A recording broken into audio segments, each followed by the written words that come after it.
outsider. Meet Christopher Dale Flannery, Australian tough nut, hitman, and multiple murderer. He turned killing into a business, created Australia's own Murder Incorporated, and earned the nickname Rent-A-Kill.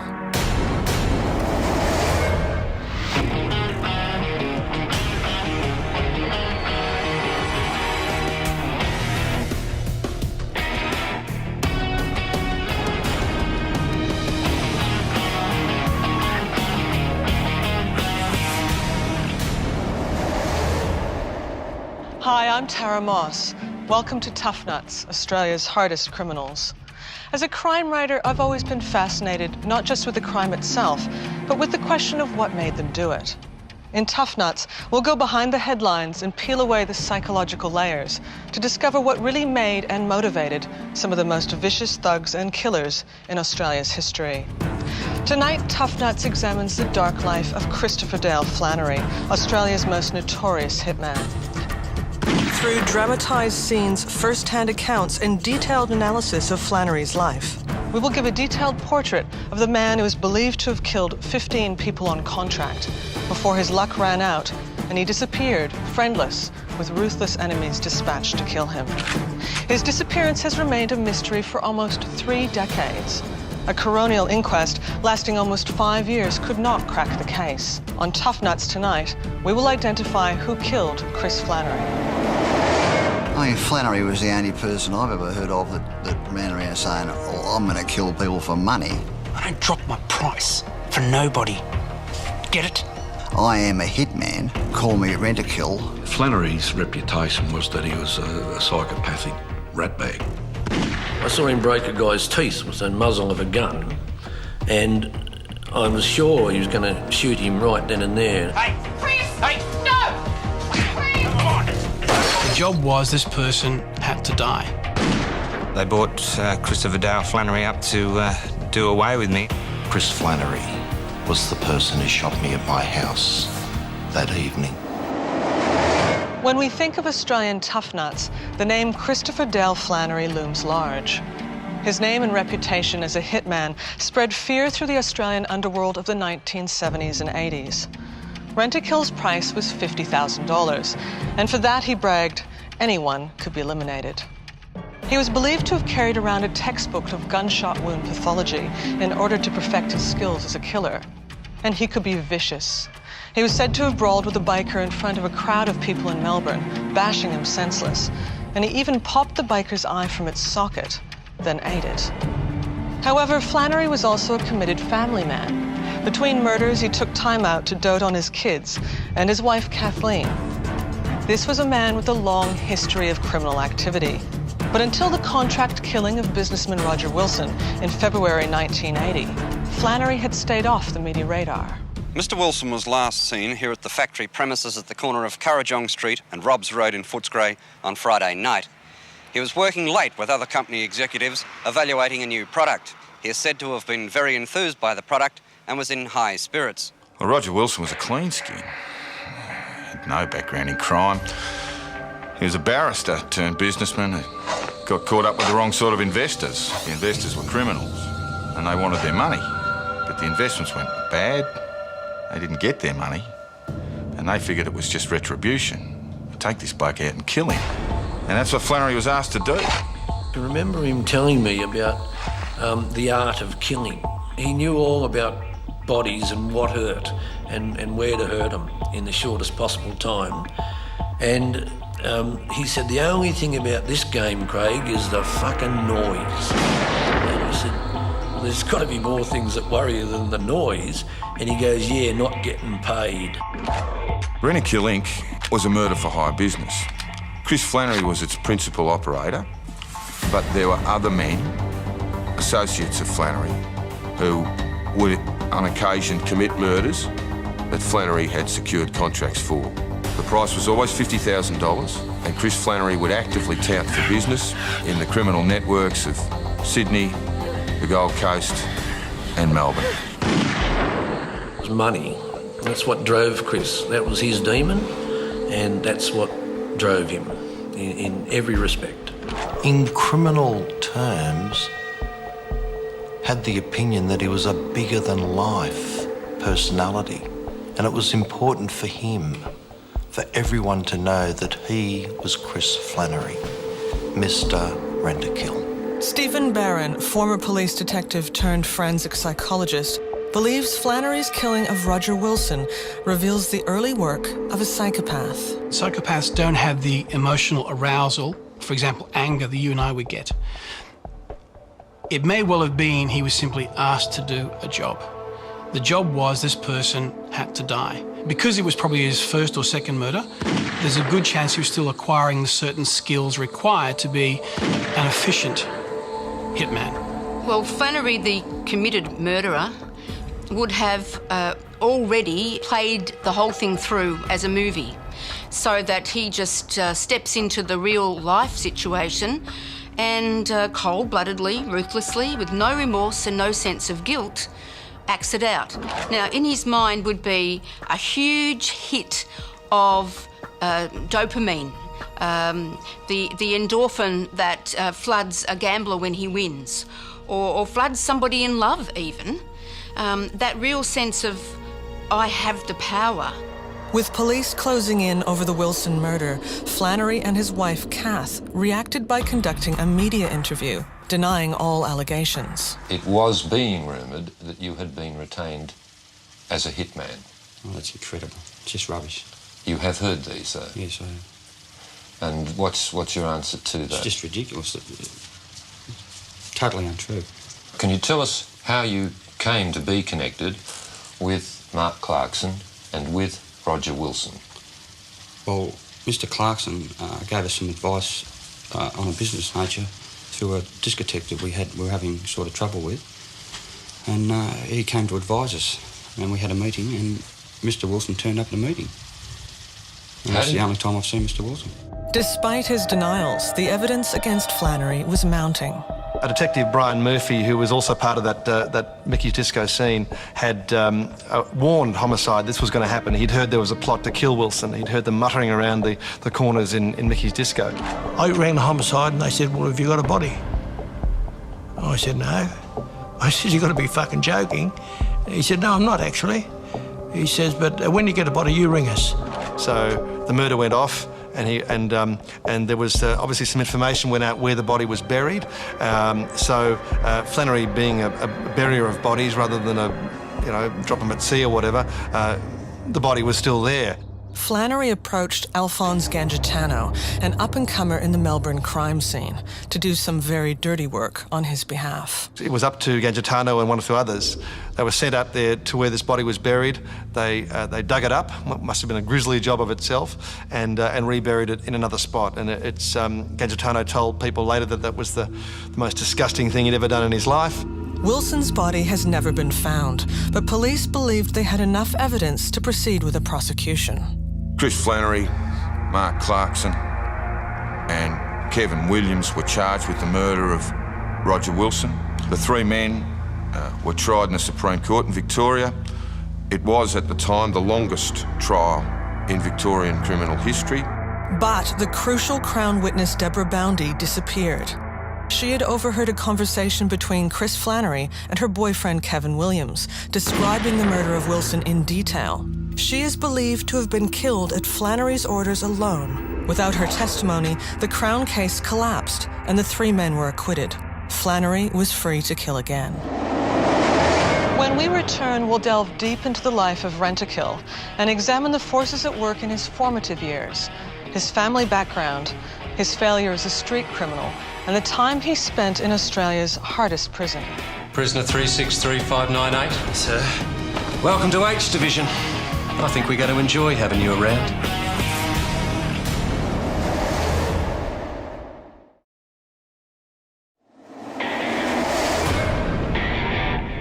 Welcome back to Tough Nuts, Australia's hardest criminals, and the story of Christopher Dale Flannery, the man called Rent-A-Kill.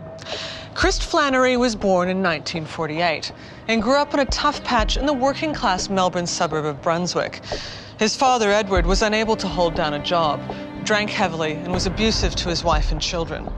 When Flannery was just 9, his father left the family home, never to return, leaving Flannery and his 2 older siblings with their mother, Emily, and Flannery's maternal grandmother, Mary.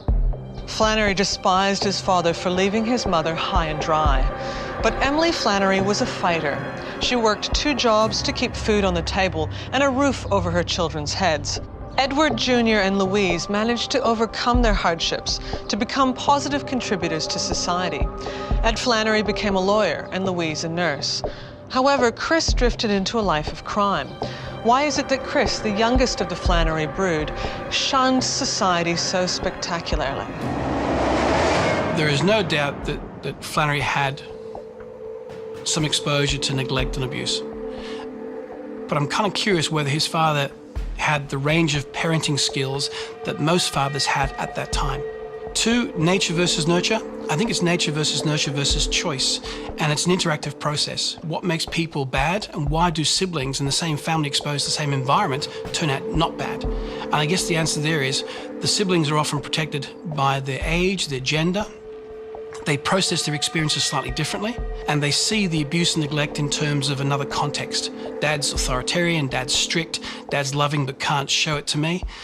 I think Flannery had an abusive childhood. I'm led to believe that Brunswick was a difficult area to grow up in, and I think the experience at Morning Star Reformatory may well have made Chris Flannery the man he later became. Flannery was only 14 when he was sent to Morning Star for break and enter and car theft. One man who can shed light on his time there is Flannery friend, former prison inmate turned author and playwright Ray Mooney. I met Chris first in prison around about 1968, and it was through his experiences in prison that I got to know about his experiences in Morning Star. He sent to Morning Star, I think, when he was about 14, and what he told me was that it was one of those institutions where it was a pretty tough place, run by Franciscan friars in a beautiful old building, but they were as tough as nuts in terms of their attitude to reforming the kids who were under their care. And they were quite ferocious in the way they went about that. And Chris was one of those kids who was a cheeky kid. He was a charismatic kid. He was a tough kid.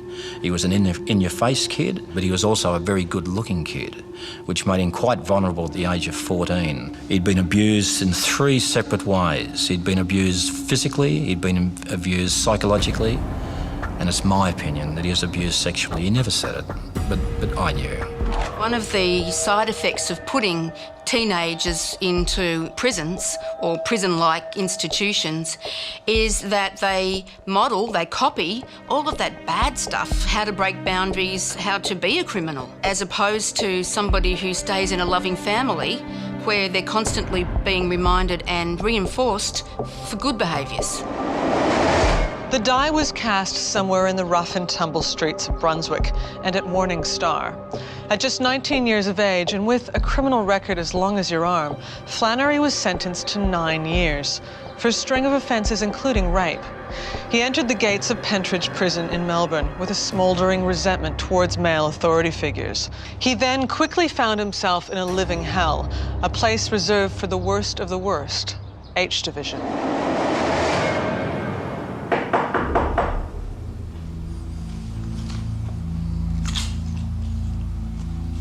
Come. Stand to attention, scum. To attention! Prisoner 363598? Yes, sir. I'm not a sir. They offered me a knighthood once, but I knocked it back. I'm your governor. Welcome to H Division. I think we're going to enjoy having you around. Has 363598 been strip searched? No, Governor. Drop 'em, Blossom.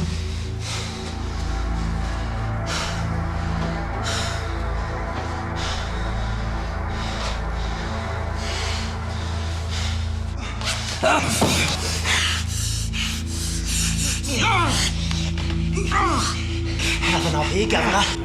Well, let's just be certain, shall we? When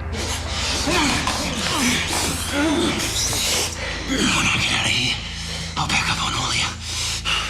I'll kill your fucking kids and leave them to die like dogs in the gutter. I've seen shit like you come and go. Get this through your head. I run this show. You might have been a big wig out there, son, but you're just a shitty number to me. Fuck you. In your dreams, 363598.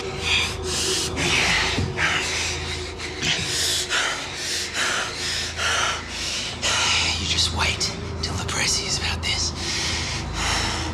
They'll love it. Ah, perhaps I could call the editor of The Age for you. Put him in next to Reed. They deserve each other. Conditions in H Division were pretty bad. The only thing they let you do was live, and that's underplaying it. It was as bad as it comes. It wasn't as bad for me as it was for Chris. They chose the people who worked in H Division on the disposition of their psychological attitude and their size. They were incredibly large, ferocious prison officers who loved their job. Chris said that they broke him, and by broke him what I mean is that he agreed to the conditions that they let you survive in H Division. In other words, you quick marched, you never looked up, you always looked down at the ground, you never looked at a prison officer, you saluted, you did everything that you were told to do. They broke him in that he acquiesced to their rules and regulations. It was a hideous place, a 19th century style prison where prisoners would literally break rocks. That was their task for the day. They'd be routinely bashed, subject to indignities like being sodomised with batons and so forth. After seeing a good friend rush to hospital as a result of another brutal beating from H Division guards, Flannery decided to fight back. He took them all on, offered all the screws to fight him one out, which they wouldn't, of course. And they flogged him again and what have you, and he refused to obey any orders. In an act of defiance, Flannery stripped off his clothes and went on a hunger strike. This moment was detailed in a screenplay written by Ray Mooney for the film Every Night, Every Night. You can all get fucked. Do it on me fucking own. I'm no longer part of your fucking system. I've resigned. I'm free. You hear that, dish lickers? I'm free! News of the protest found its way into the media. You just wait till the press hears about this. They'll love it. This led to a Victorian parliamentary inquiry and ultimately the release of the Jenkinson Report, which found conditions in H Division barbaric. In the wake of these findings, some of the more sadistic guards were pensioned off and conditions improved. So Flannery, because he stood up to the authorities in H, became a hero to many prisoners at the time. When somebody goes into an institution where they're totally powerless and they are tortured and abused, they really lose sense of their ability to make things in their world happen. Then when Flannery very cleverly came up with this plan to go on a hunger strike, he was taking control.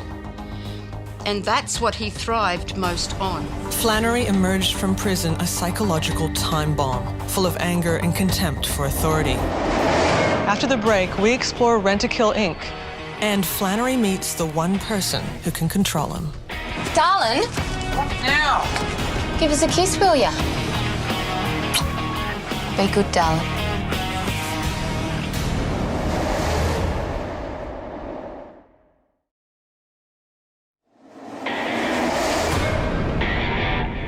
Welcome back to Tough Nuts, Australia's hardest criminals, and Christopher Dale Flannery, the man called Rent-A-Kill. Chris Flannery left Pentridge Prison, having served 5 years of his 9-year sentence. He fell into the arms of Kathleen, a young woman with a child from a previous relationship. Chris and Kath had met years earlier, but his time in jail had put their relationship on hold. Towards the end of his incarceration, Kath wrote frequently to Flannery, and within 6 months of his release, they were married. The newlywed Flannery found employment as a bouncer at Mickey's Disco, a Melbourne nightclub. The nightclub was a gathering place for many underworld figures of the day, and Flannery quickly found his way back into crime. The only problem was, he wasn't very good at it. He was arrested for possession of a pistol at Mickey's in 1974, and though he escaped a jail sentence, 6 months later he was arrested and charged for an armed robbery. He absconded while on bail and fled to Perth, and while on the run, Flannery found the only gainful employment of his life, working at the menswear counter at David Jones in Perth, a job that suited the vain killer down to the ground. Former acquaintance of Flannery's, Craig Cousin, recalls Chris and his vanity. He was in love with Italian haute couture, you know, that was his thing. He loved the ties, the silk, you know, the threads that was his world. He thought the better he looked, the better he felt. And he used to dress beautifully, but he smelt like a whore's handbag. You know, he had 5 different colognes on at once and you couldn't get within 15 feet of him. If you had asthma, he'd kill you without a gun. There's a great story that he was employed by David Jones in Perth, running the menswear counter there. In fact, he was so good at it that they promoted him. He didn't last all that long. He absconded on bail from Victoria at the time. He knew he was hot, so he had to give up his job as manager of the menswear section at David Jones in Perth, and he went back there the next day and robbed the place with an accomplice. Shot a guard while he was there. Roger Rogerson, then a detective with the New South Wales Police, received a tip-off from West Australian Police that Flannery had fled to New South Wales. Rogerson knew that Flannery had sent a cache of weapons to a suburban railway station in Sydney. A stakeout was organised, and Rogerson and the armed robbery squad lay in wait for Flannery's arrival. So on the day in question, I was there with some other detectives, and the first person we met was Mrs. Flannery, and she put her head into the office, and it was very nice and saying, look, I'm here to collect a box. And of course, the guys came in, and then these blokes realised that they were trapped. I mean, these blokes were incredibly toughy. We've described Flannery as being obviously a psycho. Well, then of course it developed into a free-for-all, and I went up down on the railway tracks with Flannery, and finally got over the top of him and got some handcuffs on him, and we took him back to the CIB. He was taken back to be questioned. They're in a room where there's about 6 detectives. They take the handcuffs off Chris, and Chris attacks them straight away, breaks the jaw of one of the top detectives there. Here's a guy who is one out, surrounded by police. He's just been given a flogging on the way in, and he takes them all on, attacks the main guy. Rogerson's there, sees it. Knows that there's something that this guy's got that very few people have got. Back in jail for another 3 years, Flannery decided he needed a change of occupation. He had one moment and then he pulled aside his old mate Alan Williams. And he told Williams, he said, look, I'm no good at this. I'm no good at crime. I think what I'm going to do is kill people for a living. And that's pretty much how Rent-A-Kill Incorporated started.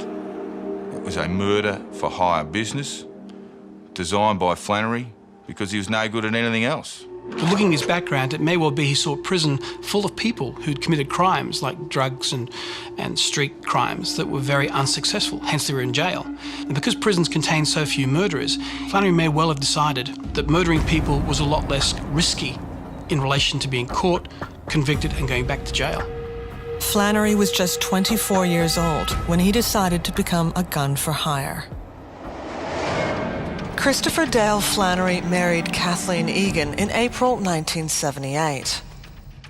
Kath came from tough stock. She could handle Chris easily. And she was a doting wife and mother.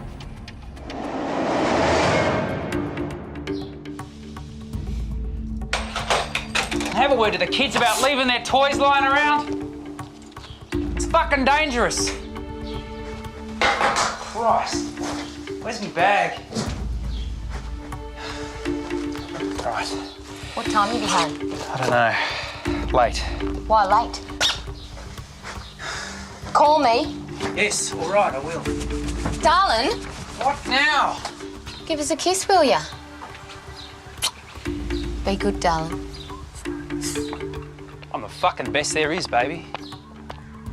There's been intense speculation about Kath Flannery's role with Chris. What we certainly do know is that she provided the structure and the organisation in his life that he would not have had otherwise. Psychopaths have traditionally very poor structure. They don't normally aspire to long-range goals, long-range planning. I don't think that Kath was probably involved planning the murders, but I think that she gave him the structure. She gave him the structure at home. She gave him the structure in terms of their relationship. So it may well be he learnt from Kath how to plan, how to structure. Well, what could I say about Kath?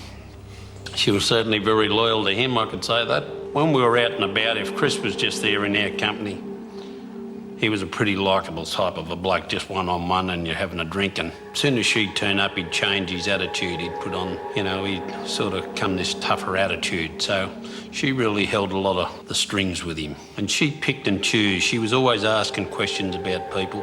One night she walked over to me and she said, how many people have you killed? And I said, well, if I'd killed anyone, you'd be the last C I'd ever tell.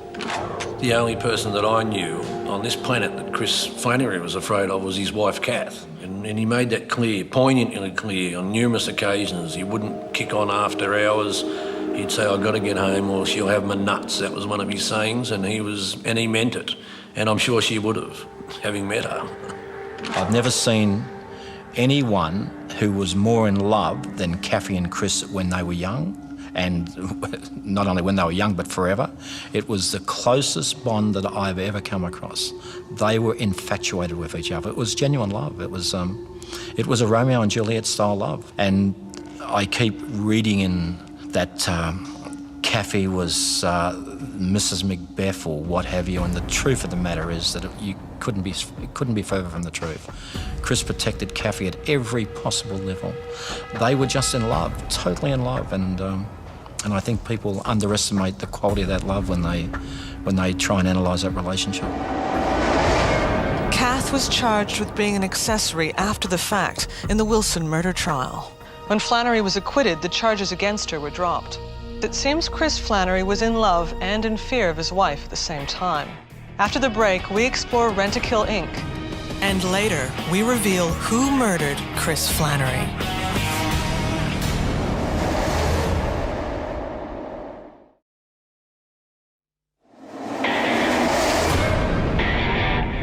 Welcome back to Tough Nuts, Australia's hardest criminals, and Christopher Dale Flannery, the man called Rent-A-Kill. After walking free from court over the murder of Roger Wilson, Flannery was arrested within minutes and extradited to New South Wales to face another murder charge. While out on bail for that crime, Flannery openly touted for business in Sydney. For $50,000, he'd kill anyone. For $10,000, he'd bash people senseless. Rent-A-Kill Inc. was now open for business.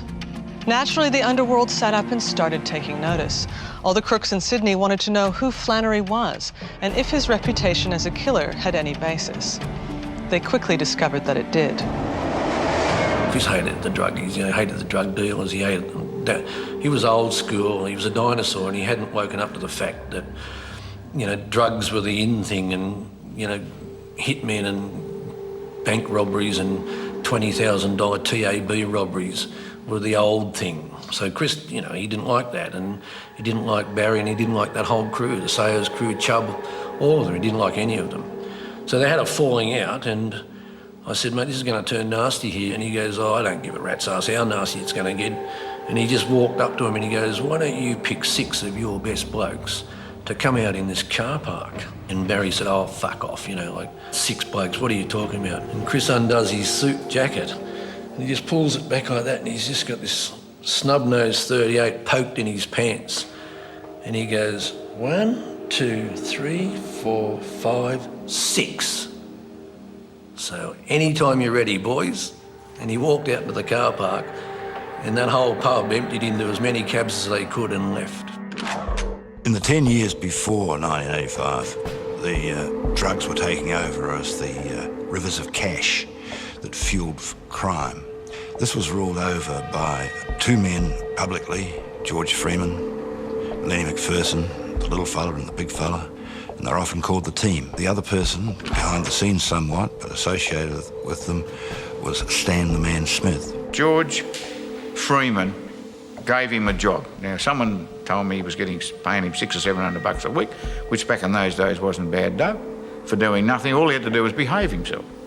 And I don't think George ever asked him to do much at all. There's been rumours that, you know, he got him to stand over this person, stand over that person. I don't think George needed to do that. But because Flannery was forever getting around, you know, offering his services to kill people. It's been a good round for Michael, a good left to the head, a left into the body. World champion boxer Barry Michael became a target for Flannery. Underworld figure Ron Feeney requested the services of Rent-A-Kill after a business venture went sour. The next thing I know, I'm warned around town that they'd brought up Christopher Dale Flannery to you know, put a contract on me. And Christopher Dale Flannery, fortunately for me, turned around and said, "Barry Michael, no way." He said, "I was there the night he beat Frank Ropus." He said, "I'm a fan of his, not interested." So he wasn't interested in the job, so that was good. My opinion of hitmen is, hired hitmen, is that I think they're gutless. I always have. I'm talking about people who kill for money. You know, it's the last resort. So my opinion of him wasn't very good. I'd class him as a toe cutter. In other words, he was a backstabber. He'd put one in your back. He'd turn on you like a snake. Perhaps Flannery's most grisly crime was the double murder of Terence Basham and his de facto Susan Smith.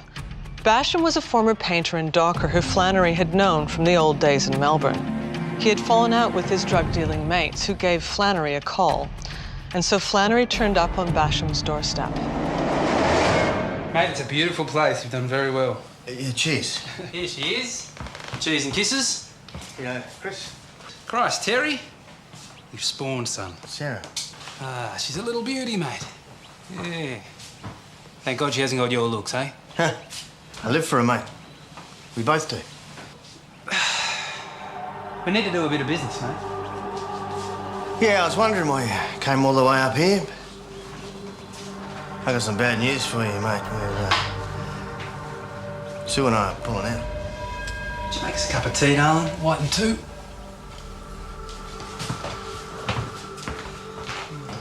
Listen, I know you got this Colombian thing all working out, and under normal circumstances, I'd be right there with you. But we got the kid now, you know, and it changes everything.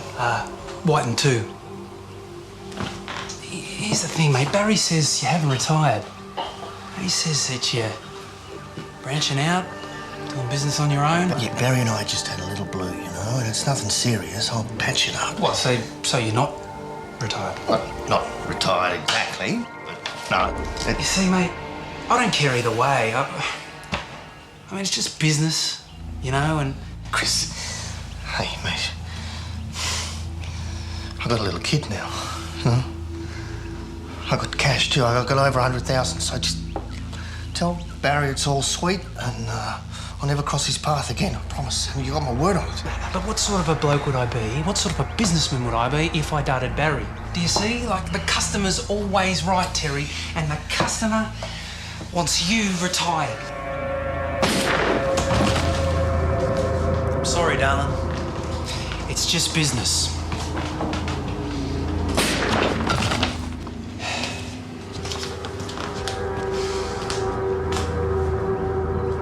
Where'd you say that 100 grand was, mate?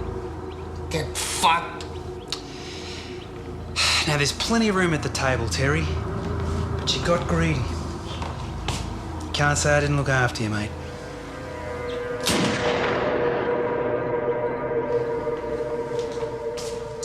Come on. Come on. Do you know where Daddy keeps his money? Hey.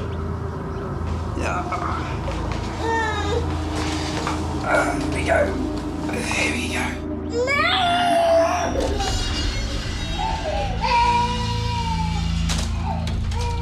Terence Basham was a former painter and docker, and he and his wife were actively involved in the distribution of marijuana and heroin. They were operatives working for Barry Bull and other drug traffickers. They had decided to go out on their own. It's a very dangerous business. And Barry Bull contacted Chris Flannery and asked him to go and murder them for the price of $50,000. 39-year-old Terence Basham and his 30-year-old de facto wife Susan were in the lounge room of their home at Stoker's Siding on Friday night when someone came through their back door. The intruder shot both at point-blank range through the head and body. Their 2-year-old daughter, Sarah, was left unharmed. I think the sociopath is very capable of compartmentalising their mind. And so he might have thought, well, it's a child, so I'm not going to kill the child, but it's not a child that he can empathise with or feel the feelings of. So he can easily walk away and leave the child there with dead parents. When he walked away, the child was not a person to him. It was just part of him carrying out the code of commitment, I will not kill the child, but that child is nothing to me, I don't care. Abandoning a 2-year-old girl after killing her parents was an appalling act. But Flannery would go a step further when he attempted to kill a serving New South Wales police officer. Undercover detective Michael Drury had been involved in a drug investigation which led to charges being laid against a drug dealer and mate of Flannery's, Alan Williams. Williams tried to buy himself out of trouble by attempting to bribe Drury. When that didn't work, he called on Flannery to kill him. Drury was shot twice in the kitchen of his Sydney home in front of his 2-year-old daughter. On the verge of death, Drury made a statement that Roger Rogerson had offered the bribe on behalf of Williams. The shooting of a policeman was a crime that horrified the nation. Chris Flannery had well and truly crossed the line. This was a type of crime that was beyond the acceptable behaviour of people like Lanny McPherson and George Freeman. They would never interfere in this way with a police officer or families within the community. They would only interfere with other violent criminals. Alan Williams came before the Supreme Court in New South Wales on a charge of conspiracy to murder. And when the indictment was read out to him in court, in that Alan Williams conspired with Christopher Dale Flannery and Roger Caleb Rogerson to murder Michael Patrick Drury, how did he plead? He pleaded guilty. When Mick Drury got shot, I was as shocked and stunned as anyone else. And had I had any information at all, which would have had a bearing on it, I'd have been very happy to pass on to the police. Rogerson faced trial for the attempted bribery of Drury, but was acquitted. However, in July 1986, a police tribunal found Rogerson guilty of misconduct charges and he was dismissed from the force.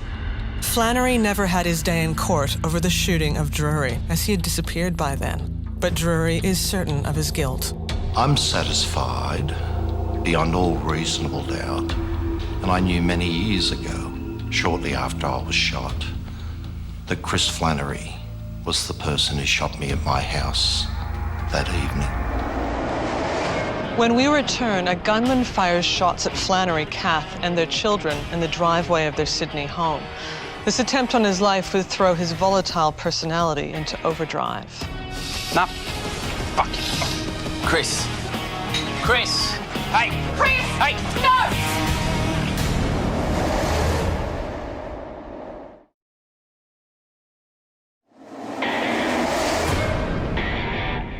Welcome back to Tough Nuts, Australia's hardest criminals, and Christopher Dale Flannery, the man called Rent-A-Kill. In 1985, Sydney's streets were awash with blood. A new criminal outfit led by Barry McCann had commenced a war for control of Sydney's rackets. 3 weeks into the new year, an attempt was made on Flannery's life. A car pulled up at Flannery's Arncliffe home, and shots were fired from a machine gun at Flannery and his family as they arrived home from a Sunday lunch. Christopher Flannery's Sydney house was peppered with bullets. They smashed through windows, splintered aluminium cladding, and shattered brickwork. But of the 30 shots fired, only 2 found their target. To this day, no one knows who did it. Flannery believed Tom Domican was responsible, but there's nothing to suggest that. In the ensuing weeks, Flannery set about killing Domican. Shots were fired at him and his associate. Flannery had become unhinged. Whoever used the Armalite to try and kill Chris simultaneously meant to kill Kath because it was sprayed and they were both together. So whoever did that was out to get them both. Christine answers the door at the same time. So she's also there. So here's a young child, 12-year-old child, who's being shot at potentially by an Armalite. It changed the rules a little bit. Flannery took a wound in the ear which was of no consequence except it deafened him for a time. The wound in the webbing between his thumb and his forefinger was very painful.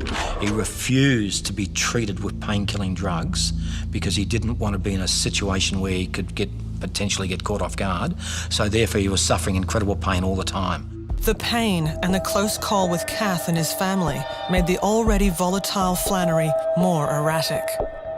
In many ways, he was the rather true sociopath.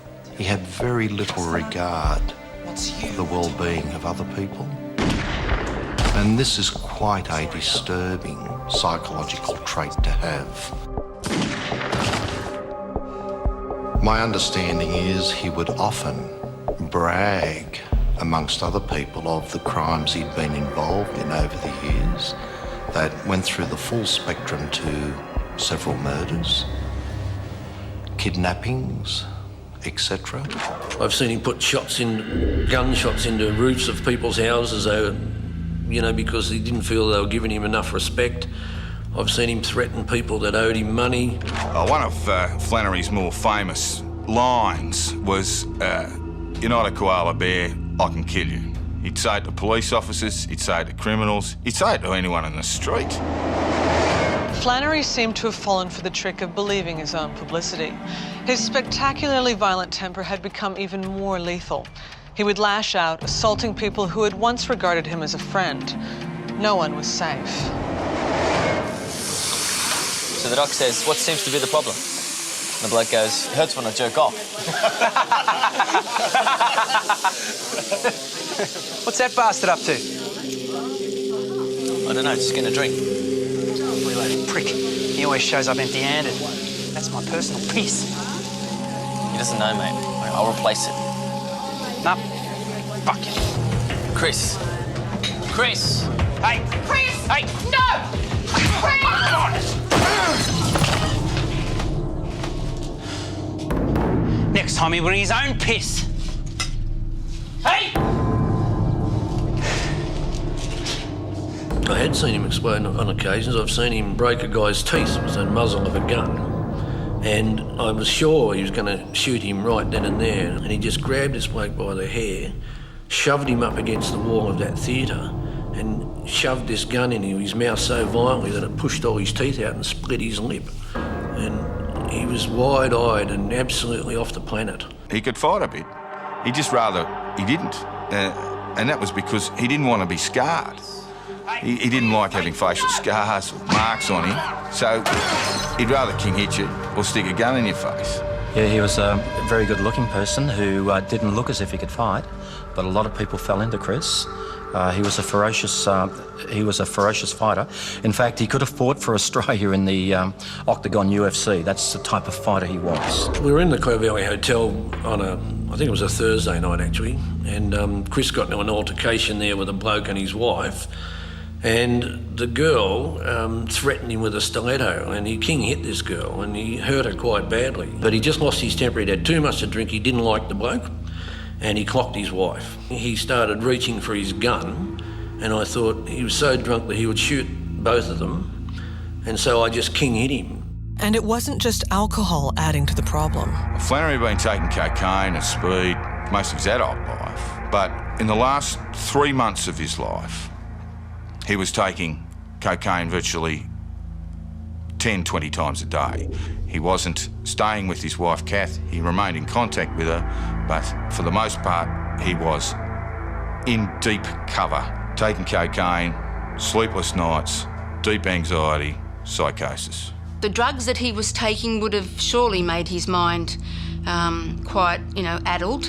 And all of those traumatisations, the beatings, starting right from when he was little, and the tortures in prison, would have made him a very irrational person. Flannery was now living in the shadows. His crimes, particularly the attempt on Michael Drury's life, were catching up with him. He spent his days wired on amphetamines, sleep-deprived, moving from house to house. The walls were closing in. When we return, we reveal for the first time the answer to who killed Christopher Dale Flannery.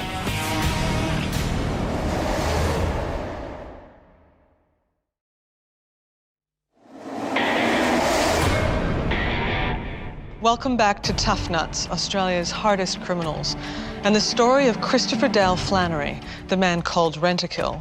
The investigation into the shooting of New South Wales police officer Michael Drury gathered up ahead of steam. The investigation was initially hampered by corrupt police, who spread the word that Drury himself was corrupt. But that wouldn't fly. The corrupt cops knew that Flannery could give them all up. Flannery was caught in a maelstrom of his own making. George Freeman and his team, who had kept him on side, now feared him. They knew that Flannery's very presence stood in the way of establishing a lasting peace with the up-and-comers McCann's gang. In February, Flannery's old mate from prison in Melbourne, Mick Sayers, was murdered by 3 gunmen outside his Bronte home. Flannery's only surviving friend in the Sydney scene was Tony Eustace, and Flannery shot him in an attempt to curry favour with Freeman. 42-year-old Anthony Eustace was about to get into his Mercedes outside the airport Hilton when the gunman opened fire. There were 6 shots from a .45 calibre handgun. 4 hit Eustace in the chest. I think with the Eustace murder, what was obvious is that, to those in the know, is that Flannery did it. And yet, because it raised a question mark. Flannery was probably closer to Eustace than anyone else in Sydney. And if Eustace couldn't trust him, no one else could. I would say to be a factor in them deciding, look, if he can shoot loose Eustace, we better get rid of him.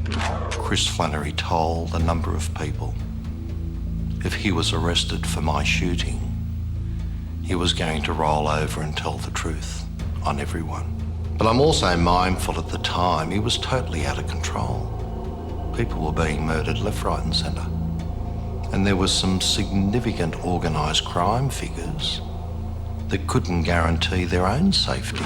By the time of his disappearance, there was a dispute, but on the one hand, between George Freeman and Lenny McPherson, and on the other, this group who I'll loosely describe as the McCann group.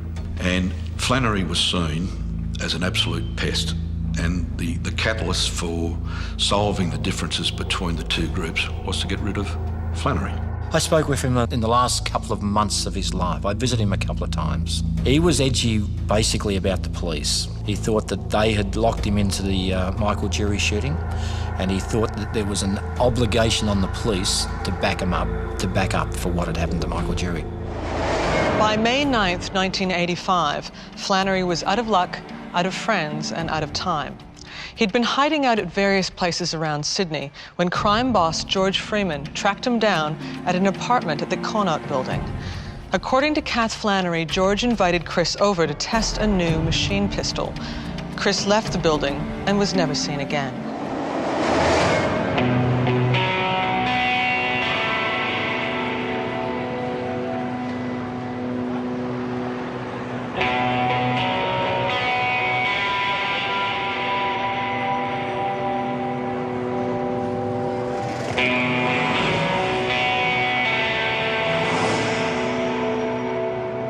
Flannery's family raised the alarm last night when the 36-year-old ex-Melbourne crime figure failed to return from a business appointment. There are a number of theories. One is that he was taken to George Freeman's place, tortured on a billiard table before he was killed. Did you say you had nothing to do with his death? I had nothing. Is he dead? Well, I don't know. Is he dead? Police seem to think he might be. And that? Well, I don't know that. There's been all sorts of conjecture as to what happened to Chris Flannery. Ned Smith came up with a story that that I shot Chris Flannery right between the eyes and killed him. Rumours abound about how it happened, what happened, and everyone has their own 2 bobs worth on that. But once again, it was all over money. He probably would have still been alive, although giving Chris's penchant for guns, he probably would have got himself in the same pickle in another city. Other theories have Flannery escaping Sydney alive and living under an assumed name. But the one person to survive a hit from Rent-A-Kill, Michael Drury, knows that Flannery is not the kind to live a quiet life. He was the type of fellow that, if he was living in any Australian town, even today, he would want to, within a week or 2, be in charge of the chook raffles in the local pub. And every person would know he was in town. In criminal terms, had the opinion that he was a bigger-than-life personality, and it was important for him for everyone to know that he was Chris Flannery, Mr. Rent-A-Kill. A coronial inquest lasting 5 years took evidence from over 400 witnesses, but could only conclude that Chris Flannery was murdered by person or persons unknown on or around the date of May 9th, 1985. Just who did it has remained one of the great mysteries of Australian criminal history until today.